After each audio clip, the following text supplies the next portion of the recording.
Father Patrick Mary Briscoe, welcome to the Dispatch Podcast.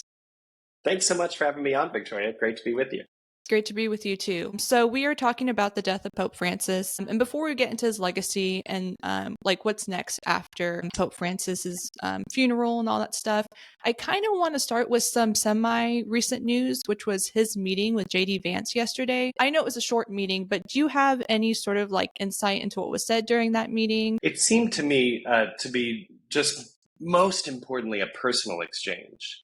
From what we know from the statements both offered by the Vice President's office, by the Holy See, simply the remarks seemed to be largely formal. Some of the topics discussed were pretty broad-ranging, but seemed to be, again, I think, essentially a goodwill meeting to build up the relationship between Vice President Vance and Pope Francis. And this is very important. Listeners are probably aware that there was a bit of a dispute between the Holy Father and Vice President Vance, particularly on the interpretation of Catholic doctrine on charity to the poor, on the Order of Loves, the Order of Amoris, as it's called. So that controversy might ring a bell to many of your listeners here. So I think that, again, given that context, given the declining state of the Holy Father's health, I know personally, I was looking at the videos from Easter Sunday and I was thinking, wow, the Holy Father really does not look very good. I hope he's getting some rest. Certainly I've known for some time that his immune system was very compromised, that this was being discussed widely in the Vatican. And of course, the world watched for 38 days as he was hospitalized. So we knew the Pope was frail. We knew that he was doing his best to be present to people, that which is just so typically Pope Francis. And I have to say, I genuinely love that about the Holy Father, his just drive to be close to people, to be present to them. So I wasn't surprised at all to see him dismiss doctor's orders and to instead be making these appearances again, rather than convalescing in Casa Santa Marta, which is where he returned to his residence after his hospital stay, and was ordered for a course of rest and to continue to convalesce. But instead, we saw the Pope making these public appearances, including Easter Sunday, and then this meeting with Vice President Vance. So again, in short, I think largely it was a meeting intended to build a collegiality, to open channels for dialogue and conversation, especially in a personal way, between Vice President Vance as a Catholic and Pope Francis. And you mentioned that he's been sick for a while now, so I imagine that the Vatican sort of already had preparations for what's next. So how does that look like? What is next after, Pope Francis dies? Do we go straight to a funeral? What happens? Yes, so we're entering what is now a long period of mourning, and it's a complicated situation for Catholics to find ourselves in, because we want to celebrate the legacy of Pope Francis. We want to mourn the loss. Whenever the Pope dies, we Catholics find ourselves having lost our spiritual father. He's our leader. He's the head of the church. And regardless of how people feel about Pope Francis as a man, this is how every Catholic feels. To lose the sign, whenever anyone thinks of the Catholic Church, they think of the popes, and to lose the Pope is really to feel rudderless and to be caught in what will again be a lengthy period of waiting. So there will be some days of mourning. The Holy Father's body will be taken. It will be discussed tomorrow, it seems, at a meeting of cardinals and then arranged. But it sounds like on Wednesday, the Holy Father's body will be transferred to St. Peter's for people to pay their respects. The Holy Father's body will be laid out there in state for pilgrims to pass by. Now, the Vatican has said that the Jubilee of Youth is going to continue on. The major events in that program are going to continue on. The canonization of Carlo Acutis has been postponed. So that leaves a lot of questions about when exactly the funeral will be had. According to the law of the Church, it's to take place no later than 6 days. It should be no sooner than 4 days and no later than 6 days from when the Pope dies. So we're looking at Thursday to Saturday in the terms of the law of the Church. Could be extended Friday to Sunday, depending on how one wanted to read or interpret that, I suppose. But I'm hearing whispers, and we'll see what ultimately is the case when the decision is made, that the funeral might even be Monday. So these things are just not known until they're announced. So that will be for the cardinals to discuss. It's unusual, certainly, to have a funeral during Easter time, a funeral of this consequence, a funeral of this scale, the funeral of the Holy Father. So a little bit of dissonance, it seems, between the joy and festivity of Easter. So it's a little bit strange now to be entering this period of mourning. There's a bit of a dissonance there between the liturgy, which is celebrating the resurrection of Christ, and now what we all feel having lost the Pope. But the funeral has to take place, and the cardinals will begin to announce the plans for the conclave to elect the next successor of Peter. So let's talk about the conclave. I know that there's a lot of, as someone who is involved in the Catholic Church, I am Catholic. Sometimes you hear about some of the factions within the Catholic Church, the traditionalists, some of the more liberal types, and then of course, for more inside baseball, there's some politics always being played around when it comes to the cardinals. Is that going on right now in the Catholic Church now that Pope Francis has passed away? Has that been going on because he's been sick? Has there been any sort of at the higher level? And then we can talk about more like among the lay people, but at the higher level, has there been any sort of political games being played? Certainly, there have been discussions among the cardinals. I would say that really accelerated beginning in 2023. We saw Pope Francis cancel a very important foreign trip several years ago, and we saw again these instances of hospitalization or of cancellations of his schedule with ongoing medical treatments in the Casa Santa Marta. So the Pope's ailing health has been known for some time. It's been very public for some time. I mean, in many ways, it was all for people to see. Even if we didn't know quite the extent, we knew the Holy Father was not in good health. So as soon as we get that information, as soon as it begins to feel like we're approaching the end of a papacy, which this did in many ways, that those conversations begin among the cardinals in earnest. It's a difficult thing. It's forbidden by the laws of the Catholic Church for cardinals to be openly politicking about the election of a successor to Peter while the Pope still is alive. And this is a very grave, in fact, this is a very grave law of the Church, to violate. But we know that conversations happen in kind of casual ways. What is very different about this conclave, and in many ways unprecedented in the modern era, is that Pope Francis has greatly decentralized the shape of the cardinals who will be electing the next successor of Peter. So the College of Cardinals, the body of eligible electors, as it's called, the college, has changed greatly because so many of the men named cardinals by Pope Francis come from the peripheries. They come from places far and wide, places that typically do not have a cardinal representing their people or this part of the world. So that's very unusual. The reason it's so unusual is it means that these are men who don't really know each other. And their discussions about who would make a suitable successor of Peter are going to be marked by the fact that they're going to have to get together, in some cases meeting each other for the first time, and really not having much of a strong sense of who all of the whole eligible slate are. Now, of course, there are men who are being discussed. An obvious candidate is Cardinal Parolin, currently the Cardinal Secretary of State. He would be a kind of stability and consensus candidate, I think, for many people who would represent a kind of continuation of many of the policies that are important to Pope Francis, especially diplomatic affairs, being the Cardinal Secretary of State. But other names are being mentioned too that are a bit more exciting, a bit more unusual. Like we can think of Pier Battista Pizzaballa. He has just an amazing name. I love this cardinal's name. He's widely known on the world stage because he's the Latin Patriarch of Jerusalem. And he's played an integral role in advancing the cause of peace and in speaking very publicly about causes that are important to the life of the Church in Jerusalem during the Israel-Hamas war. So he's shown tremendous leadership in a very tense and very difficult situation. So I think a lot of people have their eye on Cardinal Pizzaballa. Another cardinal would be Cardinal Erdo from Hungary, known as a very conservative candidate. Cardinal Erdo's sense of how to approach the life of the faith as a canonist is a remarkable thing. Certainly some voices within the Church feel that during Pope Francis' years, the Church's approach to law has been very flexible, and that Cardinal Erdo would bring a kind of renewed sense of order and of stability in the wake of an administration that was Well, I would say it was marked by the maverick spirituality of Pope Francis. When we talk about liberal and conservative cardinals, can you kind of give a definition of what that might look like in the Catholic Church?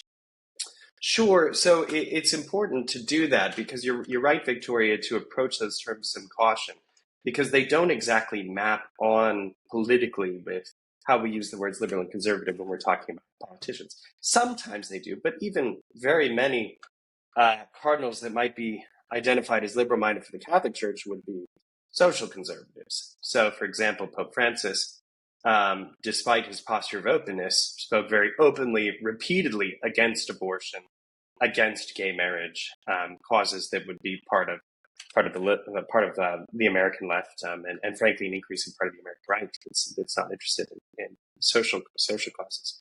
So I think it's important to map those on. So for the Catholic Church, what that means is liberal cardinals tend to prefer more modern approaches to liturgy and to worship.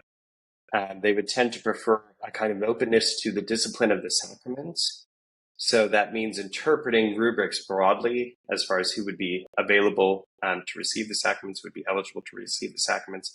A major point of debate, a major debate in Pope Francis' papacy was the eligibility to receive Holy Communion. And this came to a head in the discussion about whether divorced and remarried Catholics are eligible for communion. Divorced Catholics can present themselves for communion. That's fine. That's not the issue. The issue is if there is a remarriage, an attempt at marriage that would thwart the lasting nature of the first marriage, and you're not in a state where you're prepared or well disposed to receive the sacrament according to the eyes of the church because you flaunted this other sacrament. Okay, so that's a good example of something that's a very important debate going on in the life of the church, with some arguing that Holy Communion has a kind of medicinal quality, and that all sinners approach the altar with fear and trembling, and that because someone is divorced and remarried, that shouldn't be disqualifying for the normal reception of Holy Communion. And conservatives would take the opposite approach to defend the sanctity and traditional understandings of marriage, for example. So I'm going to take like half a step back when we talk about Conclave. We just had a very popular movie with Ralph Fiennes. I think that's how you say his name. For people who are not so familiar, have you seen the movie Conclave before? I have. I watched it on a plane because I would never pay money to see a film like that. So for people who have seen the film and are not familiar with what a conclave is in real life, how would you rate that film on a scale of 1 to 10 for how it's actually going to look like when a conclave is called for the next pope? I think one of the strengths of the film is that it captured the Catholic imagination. And what I mean by that is the setting, all of the costumes, all of the music. I mean, all of that presented something of the grandeur of the Catholic Church. And that's what people will see on full display as we approach Pope Francis' funeral, the conclave.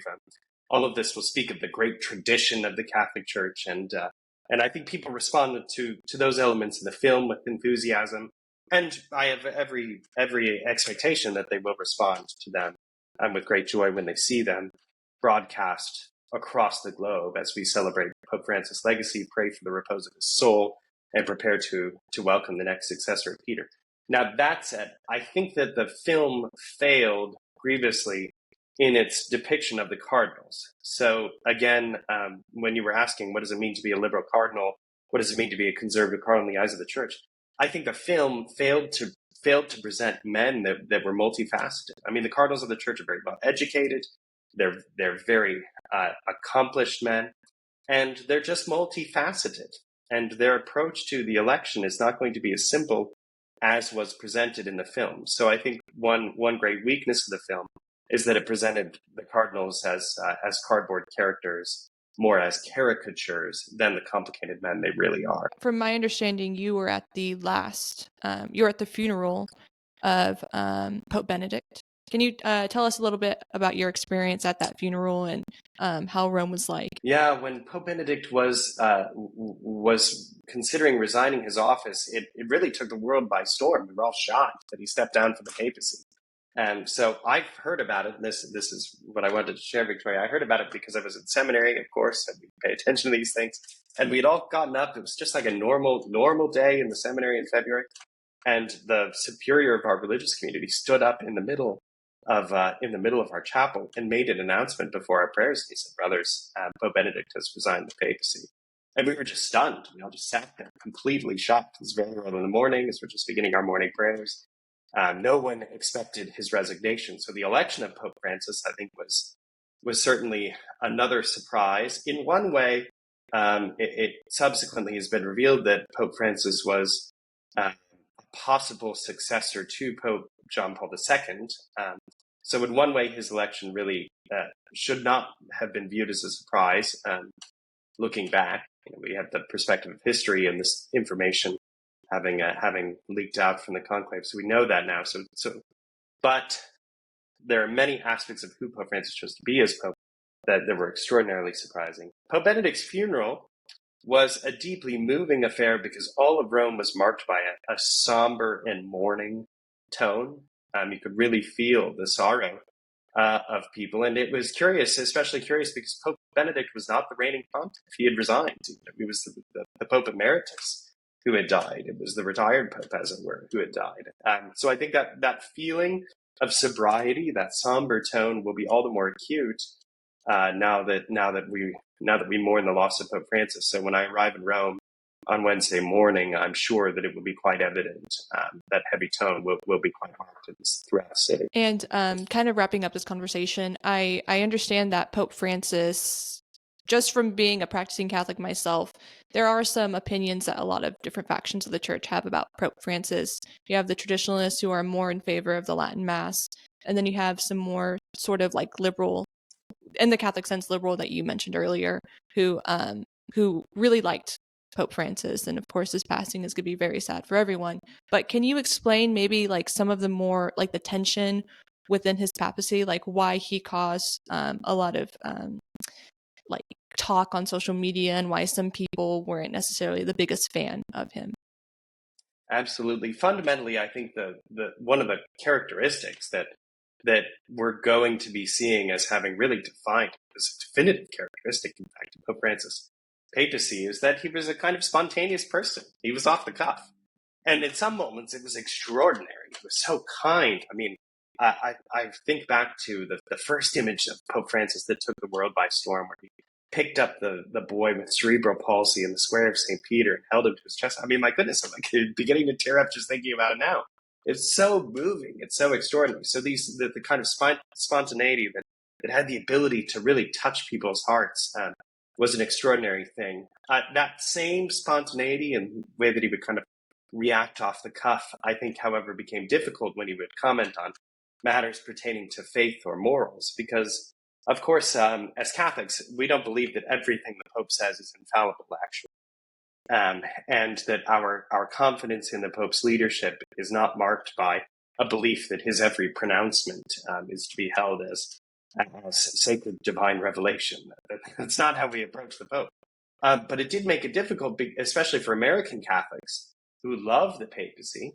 As Americans, we're very proud of being Catholic. We have a deep connection to the Pope because of that pride in who we are.